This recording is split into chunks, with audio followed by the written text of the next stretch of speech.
या वजह जो बेकरार आदमी का सुनता है, ये तीसरा सवाल है, ठीक है। या वजह जो बेकरार आदमी का सुनता है जब वो उसको पुकारता है। देखो ये आयत के बीच में है ना एक दबी हुई कहानी है, ठीक है। आपको फ़ज़ाइल आमाल का हिस्से में पढ़ोगे तो आपको मालूम पड़ जाएगा। फ़ज़ाइल आमाल में अव्वल हिस्से में है, ठीक है। पढ़ेंगे तो वो आयत का मानी और उसका फरिश्ते का, वो नमाजी आदमी को बचाने का वो किस्सा है, ठीक है। वो आदमी नमाज में ये आयत को पढ़ता है तब उसको हिफाजत हो जाती, ठीक है। आपको इसका पीछे दबी एक हदीस है, आपको फ़ज़ाइल आमाल को पढ़ना पड़ेगा, ठीक है। यह वजह जिस बेकरार आदमी को सुनता है जब वह पुकारता है और उसकी मुसीबत को दूर कर देता है और तुमको ज़मीन में साहबी नसरत बनाता है।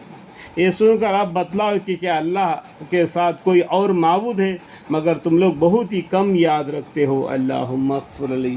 देखो कुरान को पढ़ना, याद रखना, कुरान को पढ़ना, समझना, असरसरी तौर पर पढ़ते नहीं जाना, ठीक है।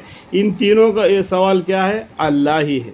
फिर अच्छा, फिर और कामाला सुनकर बताओ कि ये बहुत बेहतर है या वह जो तुमको खुशकी और दरिया की तारीकों में रास्ता सोचता है। खुशकी मतलब क्या है? ज़मीन, और दरिया मतलब पानी है। तो इसके अंदर जब हम रात को चलते हैं तो अल्लाह ताला दिल के अंदर एक वसवास डाल देता है, ये रास्ता सही है, ये रास्ता सही है। कि ये सितारों से भी हम रात में रास्ता ढूंढ सकते हैं। अंधारा हो जाता है ना, अल्लाह ताला देखो अल्लाह ताला का करम कितना है, सितारों से भी हमको रोशनी देता है। चांद भी कुछ दिन के बाद बेनूर हो जाता है, फिर दिन के बाद रोज रौनक हो जाता है। तो उस टाइम पर हमको तारे हमको साथ देते हैं, ठीक है। वह जात जो तुमको खुशकी और दरिया की तारीख में रास्ता सुझाता है और जो कि हवाओं को बारिश से पहले भेजता है, जो बारिश की उम्मीद दिलाकर दिलों को खुश कर देती है। देखो बारिश आने से पहले हवा आ जाता है, ठंडी सी हवा, तो आदमियों को बहुत आराम महसूस होता है और उनको खुशी भी लगता है कि अभी बारिश गिरने वाली। अगर यहाँ पर बारिश भी नहीं गिर गया, अगर कहीं दूर और जगह पर बारिश गिर रहा होगा तो बू आती है। बू मतलब क्या है? ज़मीन के बांस आ जाता है, देखो बारिश गिर रहे बोल के। ये सुनकर बतलाओ कि क्या अल्लाह के साथ कोई और माबूद है? हरगिज़ नहीं, बल्कि अल्लाह ताला उन लोगों के शिरक से बरतर है, बड़ा है। ये 4 क्वेश्चन हो गए, ठीक है। फातिमा, या वह जो मखलूक को अव्वल बार पैदा करता है, जो कि मुसल्लम है, ये बराबर ही है कि अव्वल बार पैदा करता है। पहला अव्वल किससे पैदा किया? मिट्टी से, उसके बाद में नुतफ़ा से, फिर उसके बाद में दोबारा ज़िंदा करेगा। कब? मिट्टी में मिलने के बाद में, समझ में। फिर इसको दोबारा ज़िंदा कर देता है। यहाँ पर दोबारा बोल दिया। दोबारा का मतलब क्या है? 2 मरतबा। एक तो माँ का मरतबा मुर्दा था, बच्चे में कोई जान नहीं था, और वो 40 दिन में क्या किया? उसका बदन बनते चले गया। जब उसका बदन पूरा हो चुका, अल्लाह के हुक्म से उसके अंदर रूह डाल दिया गया, तो बच्चे के अंदर जान आ गई, तो पैर मारने लग गया, माँ को पेट का दर्द शुरू हो गया, वो फिर बच्चा बाहर आ जाता है। उस टाइम पर एक मरतबा जान डाल दिया, एक हो गया। दूसरा मरतबा वो मर गया, पहला माँ के पेट में भी मरा हुआ था, जान डाल के ज़िंदा कर दिया और दुनिया में लाया, फिर उसको मार दिया, ज़मीन मिलेगा, तो दोबारा उसको ज़िंदा करेगा। कब? क़यामत के दिन हिसाब किताब करेगी। तो इसलिए दोबारा का मतलब समझ में आएगा, दोबारा ज़िंदा करेगा। और जो कि आसमान से पानी बरसा कर उस ज़मीन से नबातात निकाल कर तुमको रिज़्क़ देता है। देखो रिज़्क़ कौन देता है? अल्लाह देता है।